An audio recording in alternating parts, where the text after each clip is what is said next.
Order! Order! You are an incorrigible delinquent at times. Behave yourself, man!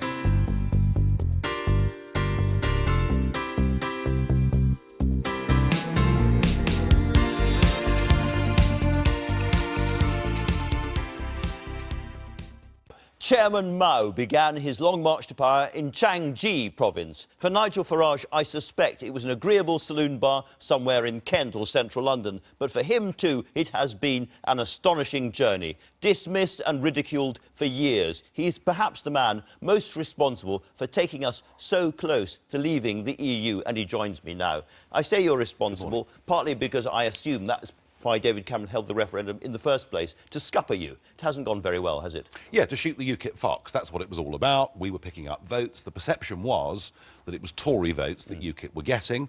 Ironically, in the general election, we probably hurt Labour more. He also feared defections in his own ranks to UKIP, and that's why he promised the referendum. And he went into the election promising it. He got a majority. He then spent much of last year saying Britain could do fine outside the European Union. He then said that he wouldn't rule anything out in terms of which way he'd vote, depending on the renegotiation. And now it's a daily prophet of doom as to what will happen to our pensioners or everybody else. And I wonder, which is the real David Cameron? Well, let's come on to that in a moment. But on Friday, when the markets closed, the FTSE was down 116 points, and nearly £40 billion have been wiped off savings and so forth. Well, it's happened. It's a fact. It is a fact. And these are not Europhile, Brussels-funded scaremongers. These are hard-nosed people trying to Andrew, price in the risk of Brexit. I'm sorry. I did work in this for 20 years. Yes. I know a little bit more about it than most people. Sterling is up since March. Since Brexit became a possibility, sterling is up, and FTSE is exactly the same level it was in March. And what happened on Friday were very bad economic figures from America, and the fact that our growth forecasts in Britain have been downgraded from 2.5% to 2%, and that our borrowing is still out of control. So again, these are ludicrous scare stories that are being put out. Even if sterling were to fall a few percentage points after Brexit, so what? The point is we have a floating currency and it will be good for exports. OK, well, I'll tell you so what, in the sense that I was talking in the park yesterday. I bumped into this guy and he said, what do you think is going to happen? We had a conversation and he said, almost all my friends and family are voting to leave. But I can't, because I have investments and pensions and I'm really worried about what's going to happen. And he looks at the Treasury forecasts and the IFS, and that's why he's worried. Well, and I do understand that these relentless scare tactics, Project Fear, now it's Project Threat with our pensioners today. I do understand that some people have been scared. But let me just say this. Firstly, the IFS, this great independent god of economic forecasting, who funds it? Well, mostly the British government. Yes. And over 10% of their income comes from the European Union. You know, think tanks like Only a small that. amount from the EU. Well, you're not saying they're a corrupt organisation. Well, I'm saying over 3/4 of their funding comes from the British government and the European Union. So you're saying we shouldn't trust what they say? Well, I'm saying that if you work, for government and effectively are funded by the EU, and you're asked to produce a report, you tend to do what you're told. You don't bite the hand that feeds That is you. a very serious allegation against people who have been regarded as gold standard, serious economic advisors to be taken seriously. Well, do you know something? At the start of that little introduction, you said that was it in a saloon bar in Kent that I converted to Euroscepticism? Well, actually, it was one in London. Well, I put it in London as well. When all the experts told us that joining the exchange rate mechanism, this is 25 years ago, would be good for Britain, and I thought it wouldn't. I then saw many of the same experts tell us that if we didn't join the euro, there'd be doom for the British economy, investment would dry up, and now we're hearing the same again. But the central point is this. Everything the Prime Minister says, and George Osborne says, is predicated on the idea that we are part of something that is good for the British economy. And the answer is, for tariff-free access to the European market, and tariffs now have come down massively in the last 40 years, we have to pay a net membership fee of £34 million a day. We have to accept regulation on the 88% of our economy that is not exports to European countries. We have to accept unlimited free movement of people. The single market itself has been useful to British exporters. The common market, being able to get into a single market has been very useful. The common market, forget the politics for a minute, the common market economically was good for us. It gave us a bigger market, it brought down tariffs. The single market actually is inhibiting us in a world. We're living in a 21st century global economy, and no one talks about this. We put up trade barriers against countries all over the world as part of the EU. And my answer is this. We are not leaving Europe. We're divorcing ourselves from a failing political union so that we can re-engage with a bigger, broader world. Now, if we do indeed vote to leave, then a lot depends upon the kind of negotiation that follows. And you and many other people say it will be a benign negotiation in which they won't cut off their noses to spite their faces. They will do a good deal with us. But I put it to you that that is unlikely. You want to see the end of the EU. You want this to be the start of a process of dissolution and collapse of the EU structures as they are now. The people that we will be negotiating with believe in all these structures. They will be very, very upset, very angry, and they will not want to negotiate in a very friendly way. And they've already said so. Well, I tell you who's angry. Who's angry are the peoples of Europe, from all the member states who are saying, we never voted for this, we never wanted political union, we finished up on a currency that has beggared the South, we've got a migrant policy that is tearing countries apart politically. So look, there is a tariff-free area that extends from Iceland to Turkey. That exists right now. We are the Eurozone's biggest market in the world. There are elections coming up next year in France and in Germany. But and this will take a long time. This will go beyond those elections. Well, all I would say is maybe 3 years of negotiations. The most powerful lobby in the whole of Europe is the German car industry. They need this market very badly. But let me just say this.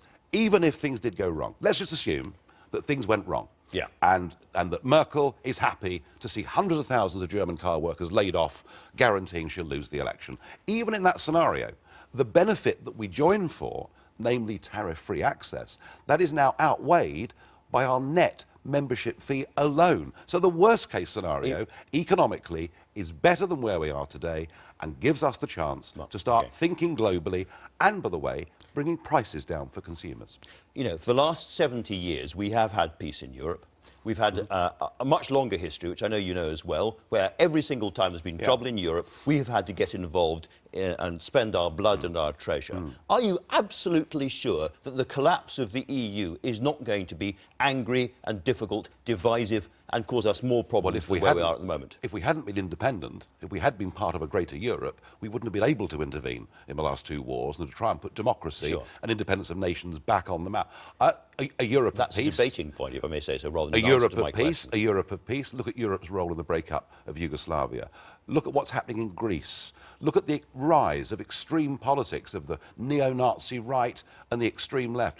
This is not a happy Europe. This is not a Europe that's going in the right place. And the answer for peace, firstly, is that NATO, an example of countries cooperating together, is what maintain the peace. And provided that Europe is democratic, it will never go to war. Let's talk about immigration, if we may, because I'm slightly confused about your position. You told Andrew Neil that you wanted to return to the old norm, as it were, of immigration, the 50s, 60s, 70s and so forth. And that was around 30 to 40,000 a year. Is that a fair figure? Absolutely. I mean, that's pretty much, for 60 years after the war, that's pretty much what net migration was. OK, net migration from outside the EU, as you know, is 188,000 at the moment. So if we vote to leave, you also want a serious cut in migration from the rest of the world. I mean, this government is not handling immigration from outside the EU very well. And I mean, the very fact... But you want less of it. Well, hang on. The very fact that last year 20,000 illegal immigrants were given permanent leave to remain, is it any wonder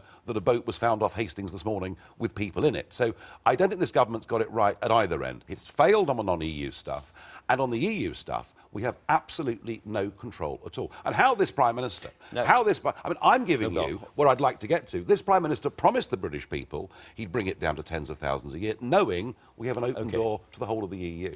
All right, now you are not the kind of guy, I think, who wants to stop family reunions and so forth, are you? So that would carry on. Well, provided they're legitimate. And we return to what was called the primary purpose rule, so we know we're doing it properly. So they were running at 43,000 last year. You want to get immigration down to 40,000. You can't let anybody else in. No Australian doctors, no Indian engineers, nobody. Let's be clear. You know, getting back to a norm that starts to relieve the pressure. I mean, people can't get GP appointments in Britain. People's kids can't get on the housing ladder. We've got these massive problems that are affecting people.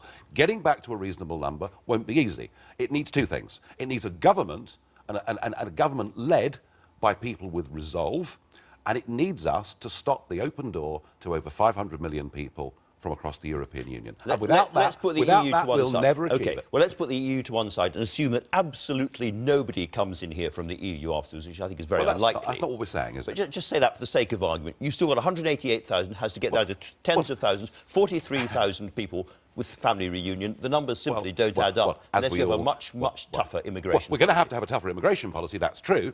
And I think that everyone knows that when it comes to family reunion, that some of the boundaries have been perhaps stretched. We need to get back to some clearer definitions.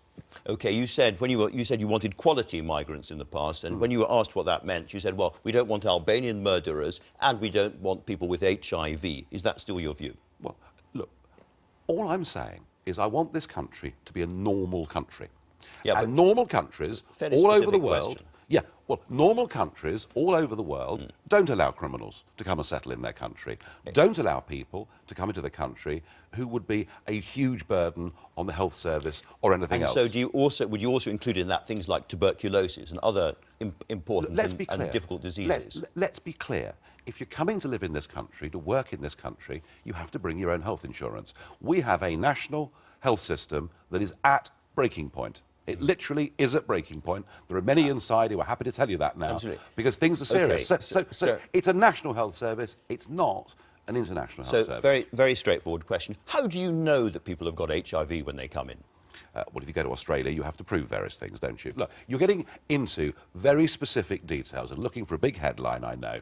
But, I wouldn't mind a big headline. Well, I know that. But what I'm saying is, look, the way Australia does it, it's very simple. You've got to be under 45, you've got to have a trade or skill, you've got to have some money, no criminal record, and bring your own health insurance. Doesn't that sound like a good, sensible way for immigration to become a positive part of British debate and not a negative? What about all those British businesses, care homes, hospitals, restaurants, coffee shops and all the rest of it, who are relying at the moment on not very highly skilled, not very highly paid people coming in from the EU? What happens to them? Do they go under? It's very interesting. I mean, of the new jobs that were created in the UK last year, roughly 450,000 new jobs, over 70% of them went to people that weren't British. Now, there are 1.7 million unemployed Brits at the moment. Maybe they're all lazy. Maybe they're all useless. Maybe they're all drunk permanently, but I don't think so. I think actually what's happening is that big companies are choosing foreign labour over British labour. Yes. OK, just going back to the HIV thing, you didn't really answer my question, which is whether you still believed in that, whether you still think that people with HIV should not be allowed into this country.